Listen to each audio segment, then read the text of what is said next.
Hello, welcome to AK astrology. Thank you so much for being here. And आज की जो video है ये बहुत कॉमन से टॉपिक पर है, बहुत कॉमन सा शब्द है जो आजकल आप किसी भी एस्ट्रोलॉजर के पास चले जाओ तो ज़्यादातर ये शब्द से आपको बहुत ज़्यादा डराया जाता है।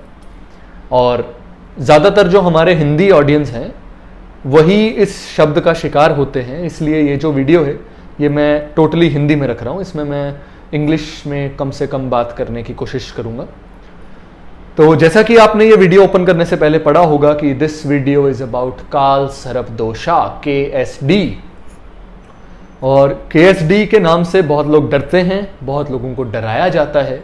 और कुछ लोग मानते हैं कि ये सबसे खतरनाक योग होता है, कुछ लोग मानते हैं कि ये मृत्यु तुल्य योग होता है, कुछ लोग मानते हैं अगर इसका हल ना किया जाए तो हम लाइफ में सक्सेसफुल नहीं हो सकते।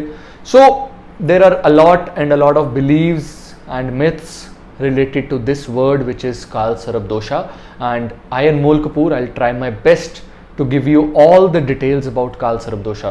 तो पहले तो डरना नहीं है इस शब्द से, ये शब्द डराने के लिए नहीं बनाया गया। एक्चुअल में ये शब्द बनाया ही नहीं गया।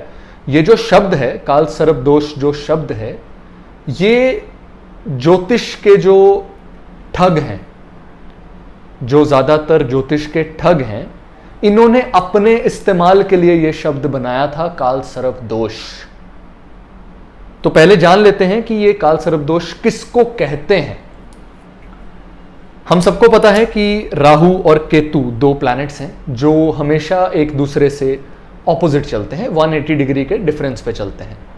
यानी कि अगर राहु फर्स्ट हाउस में होगा तो केतु 7th हाउस में होगा, राहु सेकंड हाउस में होगा तो केतु 8th हाउस में होगा, राहु 3rd हाउस में होगा तो केतु 9th हाउस में होगा, राहु 4th हाउस में होगा तो केतु 10th हाउस में होगा। तो इस तरह से जो राहु और केतु हैं ये दोनों एक दूसरे से ऑपोजिट चलते हैं, हमेशा एक दूसरे के सामने सामने रहते हैं, जिसको हम कहते हैं 180 डिग्री के गैप पर, बिल्कुल सामने। ठीक है। तो अब जो राहु है, Rahu is the snake's head, सर्प का जो मुंह है, जो सर्प का मुंह है वो राहु है, और जो सर्प की पूंछ है वो केतु है। जब ये मुंह और पूंछ के बीच में, जब ये हेड और टेल के बीच में सारे प्लैनेट्स आ जाते हैं, यानी कि इसके बाहर नहीं रहते प्लैनेट्स, इनके बीच में आ जाते हैं। एग्जाम्पल के तौर पर मैं यहां कहीं चार्ट बना दूंगा, बट मैं अभी बता कर भी समझा देता हूं। अगर राहु 1st हाउस में है और केतु 7th हाउस में है और 8th, 9th, 10th, 11th और 12th हाउस में कोई भी प्लैनेट नहीं है, जस्ट फॉर एग्जांपल, और सारे जो प्लैनेट्स हैं वो लेफ्ट साइड ऑफ चार्ट पर हैं, यानी कि 2nd हाउस में है, 3rd हाउस पे है, 4th हाउस में है, 5th हाउस में है, 6th हाउस में है, और 7th में केतु है, लगन में राहु है। तो ये जो दोष है, इसको ये ज्योतिष जो है इसको काल सर्प दोष कह देते हैं कि ये जो सारे प्लैनेट्स हैं ये राहु और केतु के पेट में फंस गए, ये सर्प ने, सांप ने निगल लिए, जिस वजह से ये प्लैनेट्स काम नहीं कर रहे। इसको हम नहीं, ज्योतिष लोग इसको काल सर्प दोष का नाम दे देते हैं। लेकिन अब ये राहु और केतु पहले और 7th भाव में भी हो सकते हैं, अब यही राहु और केतु दूसरे और 8वें भाव में भी हो सकते हैं, तीसरे और 9वें भाव में भी हो सकते हैं। तो इन्होंने क्या किया, इन्होंने 12 तरह के काल सर्प दोष बना लिए पैसा कमाने के लिए। तो इन्होंने 12 तरह के काल सर्प दोष बना लिए और कहा कि और एक और चीज बहुत जबरदस्त इन्होंने शुरू की कि यदि ये राहु और केतु के बीच में एक प्लैनेट बाहर हो गया तो उसको ये आंशिक काल सर्प दोष कह देते हैं, और अगर बाय चांस 2 प्लैनेट बाहर हो गए तो इसको ये अर्ध काल सर्प दोष कह देते हैं। लेकिन अफसोस की बात यह है कि ये जो काल सर्प दोष वर्ड है ये हमारे जो ज्योतिष के ग्रंथ हैं, जहां से हम सारी नॉलेज गेन कर रहे हैं, जहां से हम पढ़ाई कर रहे हैं, जो हमारे ओरिजिनल स्क्रिप्चर्स हैं, वहां पर काल सर्प दोष नाम का कोई शब्द एग्जिस्ट ही नहीं करता। There is no word in scriptures.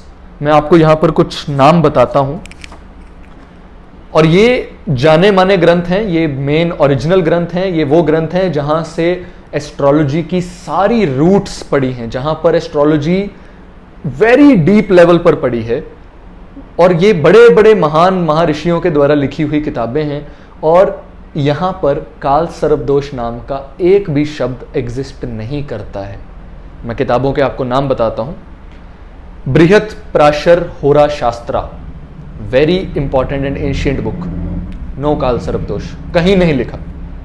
उसके बाद बहुआर्थ रत्नाकर, कहीं काल सर्पदोष के बारे में कुछ नहीं लिखा। उसके बाद बृहत जातक, उसके बाद चमत्कार Chintamani, very good book, I recommend. अगर आप एस्ट्रोलॉजी करते हैं चमत्कार चिंतामणि जरूर पढ़िए, बहुत जबरदस्त बुक है। उसके बाद दिव्यज्ञा वल्लभा, नो रेफरेंस ऑफ काल सर्पदोषा। उसके बाद ग्रह होरा, नो काल सर्पदोषा। उसके बाद गर्ग होरा, नो काल सर्पदोषा। उसके बाद होरा मारतंड, नथिंग अबाउट काल सर्पदोषा। उसके बाद महर्षि जैमिनी, नो काल सर्पदोषा। उसके बाद जातक चंद्रिका, जातक देश मार्ग, उत्तर काल मृत, उसके बाद सर्वार्थ चिंतामणि, उसके बाद प्रश्न मार्गा, उसके बाद जातक पारिजात, उसके बाद जातक तत्वाम, उसके बाद लघु पराशरी, उसके बाद फल दीपिका और लास्ट में नष्ट जातकम। ये वो किताबें हैं, ये ओरिजिनल स्क्रिप्चर्स ऑफ एस्ट्रोलॉजी हैं, जो हमारी रूट्स हैं, जहां से हम एक्चुअल में एस्ट्रोलॉजी को निकाल कर लाए हैं और हम उसको लाइफ में इंप्लीमेंट कर रहे हैं। And these books are written with the reference of science, with the reference of our scriptures and everything। लेकिन ये सब किताबों में काल सर्प दोष नाम का कोई भी रेफरेंस नहीं है। और ये जो काल सर्प, और लेकिन अब आप कहेंगे कि मार्केट में तो बुक्स अवेलेबल है, मार्केट में लिखा हुआ है काल सर्प दोष की किताब है, उसमें अलग अलग तरह के काल सर्प दोष एक्सप्लेन किए हुए हैं विद एग्जाम्पल्स, तो डेफिनेटली किए हुए हैं। देखिए, जो हमारी किताबें हैं, जो ज्योतिष में योग हैं, योग का मतलब होता है कॉम्बिनेशन ऑफ समथिंग, वो अलग अलग हैं। जब राहु और केतु सामने सामने आ जाते हैं और सारे प्लैनेट्स उसके बीच में फंस जाते हैं, तो डेफिनेटली इसका कोई प्रभाव हम पर पड़ता है। इसके एग्जाम्पल के तौर पर, यदि मंगल और शनि, राहु केतु को एक बार के लिए भूल जाते हैं, यदि मंगल और शनि एक दूसरे के सामने सामने हो और सारे प्लैनेट्स, जो बाकी के सारे प्लैनेट्स हैं, जैसे सांप के मुंह और पूंछ में फंसते हैं, ऐसे ही अगर मंगल और शनि के बीच में फंस जाएं, तो ये भी एक तरह का योग है। ऐसे जो आदमी होते हैं, जो जातक होते हैं, उन्हें लाइफ में बहुत ज्यादा स्ट्रगल करनी पड़ती है। इनकी लाइफ स्ट्रगल के साथ भरी होती है। यदि यही अगर मंगल और शनि सामने सामने हो और मंगल और शनि तो मैंने आपको बता दिया, यदि मंगल और चंद्र सामने सामने हो, तो ये महालक्ष्मी योग बना देते हैं, तो ये मालामाल कर देते हैं आदमी को। तो डेफिनेटली प्रभाव तो पड़ता है किसी ना किसी योग का, लेकिन काल सर्प दोष नाम को लेकर डराना, धमकाना और पैसे ठगना, वो ठीक नहीं है और ऐसा होना भी नहीं चाहिए। काल सर्प दोष नाम का कोई शब्द है ही नहीं, कहीं अवेलेबल ही नहीं है। और लोग कहते हैं कि यदि आपकी कुंडली में काल सर्प दोष है तो आप लाइफ में सक्सेसफुल नहीं हो सकते। मैं आपको कुछ सक्सेसफुल लोगों के नाम बताता हूं, जो अपनी फील्ड में बहुत महारत हासिल कर चुके हैं या कर रहे हैं और उनकी कुंडली में काल सर्प दोष है। रेफरेंस के लिए सबसे पहले शहंशाह अकबर जो हैं वो काल सर्प दोष में पैदा हुए थे। उसके बाद जवाहरलाल नेहरू, काल सर्प दोष है। लता मंगेशकर, काल सर्प दोष है। रजनीकांत, काल सर्प दोष है। सचिन तेंदुलकर, काल सर्प दोष है। धीरू भाई अंबानी, काल सर्प दोष है। लेकिन मैं काल सर्प दोष वर्ड यूज कर रहा हूं आपको समझाने के लिए, मतलब सिर्फ इतना है कि राहु और केतु के बीच में सारे प्लैनेट्स फंसे हुए हैं। अब इसका यह मतलब नहीं है कि इसका कोई नेगेटिव इंपैक्ट नहीं होता। अब मैं इन्हीं लोगों की कुंडली में दूसरे रेफरेंस से हम इसके नेगेटिव इफेक्ट्स को जानने की कोशिश करते हैं। अकबर का हम सबको पता है, अगर हम हिस्ट्री पढ़ें, and was not good. Jawaharlal Nehru की जो बीवी हैं, जो वाइफ हैं, Kamala Nehru, she died at age of 36 साल की उम्र में उनकी बीवी का देहांत हो गया। और उनके जो बच्चे हैं, उनकी जो डॉटर है और जो उनके ग्रैंडसन्स हैं, उनकी बहुत ट्रेजिटिक मौत हुई, जो बहुत बुरी मौत हुई उनकी, वो we all know the history, right. उसके बाद लता मंगेशकर सारी जिंदगी अनमैरिड रहे और एंड मूवमेंट के लास्ट मंथ जो है हॉस्पिटल में गुजारा। रजनीकांत आज की डेट में ही feels so powerless and is facing some financial issues. Sachin Tendulkar we don't know yet, so he is going good and I hope, I pray to God that he should do good in his life as well. उसके बाद धीरू भाई अंबानी, उनके जो बच्चे हैं वो split हो गए, एंड जो यंगर वाला बच्चा है Anil Ambani, he is facing some financial troubles and business troubles. So definitely troubles तो कहीं ना कहीं आई हैं, ट्रबल्स तो कहीं ना कहीं आई हैं, और ये जो ट्रबल्स आ रही हैं इनको ठीक किया जा सकता है, इनकी रेमेडीज अवेलेबल हैं।